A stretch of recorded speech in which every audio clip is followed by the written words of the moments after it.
गुनाह की माफी नहीं होती। मुझे माफ कर दो दीपा। हर गलती की माफी जरूर होती है।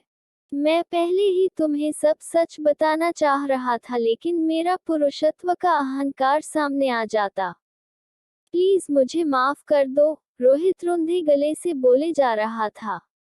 नहीं रोहित, हर गलती की माफी जरूर होती है, लेकिन गुनाह की कोई माफी नहीं होती है रोहित, और तुम्हारा ये गुनाह मेरे वजूद पर सवाल खड़ा कर रहा है। अपने आंसू पोंछ दीपा कमरे में चली गई। रोहित वहीं सोफे में बैठ अपने किए पर पछताता रह गया।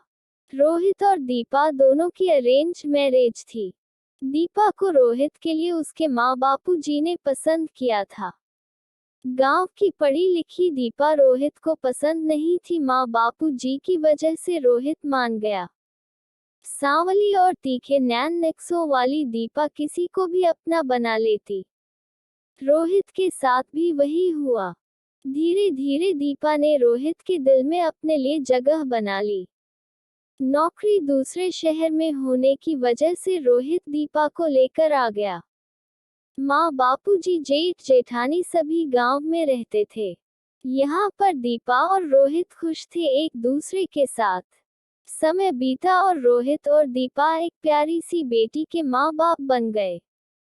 जब बेटी साल भर की हुई तो गांव से खबर आई कि रोहित की मां की तबीयत ठीक नहीं है। दीपा, मुझे ऑफिस से छुट्टी नहीं मिल रही है, तुम कुछ दिन हो आओ गांव से। अगर तुम कहो तो मैं तुम्हारी टिकट करवा देता हूँ। जी रोहित, लेकिन एक शर्त पर कि आप अकेले में अपने खाने पीने का ध्यान रखोगे। हाँ मेरी माँ रखूंगा, कहकर रोहित ने दीपा को गले लगा लिया। दीपा बेटी को साथ लेकर गांव चली गई और सासू मां की सेवा में लग गई। इधर रोहित भी अपने काम में मसरूफ हो गया। मां की बीमारी में सुधार न होने से रोहित परेशान रहने लगा और इस वजह से दीपा को भी वहां समय लग गया। सर चलिए, लंच टाइम हो गया है, पूजा ने कहा, जो रोहित के साथ ही काम करती थी। जब से दीपा गई थी रोहित के लिए पूजा ही लंच बना के लाया करती थी। रोहित और पूजा पिछले 5 सालों से एक ही ऑफिस में काम कर रहे थे। रोहित आज ऑफिस में थका महसूस कर रहा था तो पूजा रोहित को घर छोड़ने आ गई।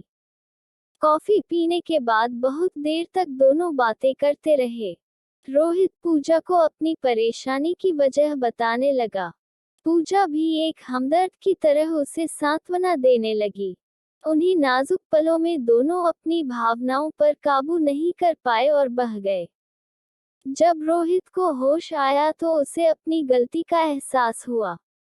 वो समझ चुका था जाने अनजाने में उसने दीपा का भरोसा तोड़ा है। उसने तय कर लिया कि वो दीपा को सब सच बता देगा। इस बीच खबर आई कि रोहित की मां चल बसी। रोहित भी गांव गया। समय बीतता गया। शायद रोहित का पुरुषत्व शायद दीपा को सच्चाई बताने से रोक रहा था, लेकिन दिल के किसी कोने में अभी भी गलती का एहसास था। आज शादी की दूसरी सालगिरह पर रोहित ने दीपा को सब सच बता दिया। रोहित सोफे में बैठा अपने किए पर शर्मिंदा था। दरवाजा खुलने की आवाज से रोहित चौंक गया। सामने दीपा को देख गिड़गिड़ाने लगा। दीपा, घर छोड़कर मत जाना। मुझे माफ कर दो, मैं अपने किए पर शर्मिंदा हूँ। मैं बहुत प्यार करता हूँ तुमसे। मुझे माफ कर दो प्लीज। नहीं रोहित, अब मैं तुम्हारे साथ एक छत के नीचे नहीं रह सकती। अगर तुम्हारा प्यार सच्चा होता तो तुम्हें कभी भावनाओं में बहने नहीं देता। एक पत्नी कभी भावनाओं में नहीं बहती तो पति क्यों?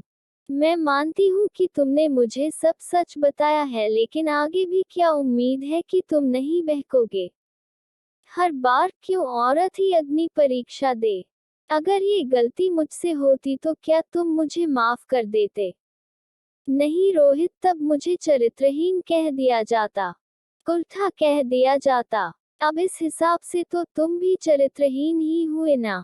एक औरत अगर ऐसा कोई कदम उठाती तो उसे माफी नहीं मिलती, फिर मर्द क्यों उम्मीद करते हैं कि वो कोई गुनाह करेंगे और उन्हें माफी मिल जाएगी। अगर मैं यहाँ रुकी तो मेरे आत्मसम्मान और मेरा वजूद मुझे धिक्कार देगा। तुमने मुझे सच बताया, उसके लिए मैं बस ये कर सकती हूँ कि मैं खुद से तुम्हें तलाक नहीं दूंगी। जब तुम्हारा मन हो पेपर भेज देना, मैं साइन कर दूंगी, कहकर दीपा बेटी को लेकर चल दी। प्लीज वीडियो पसंद आए तो लाइक और चैनल पर पहली बार आए तो सब्सक्राइब, कमेंट और अपने दोस्तों के साथ शेयर करना मत भूलना।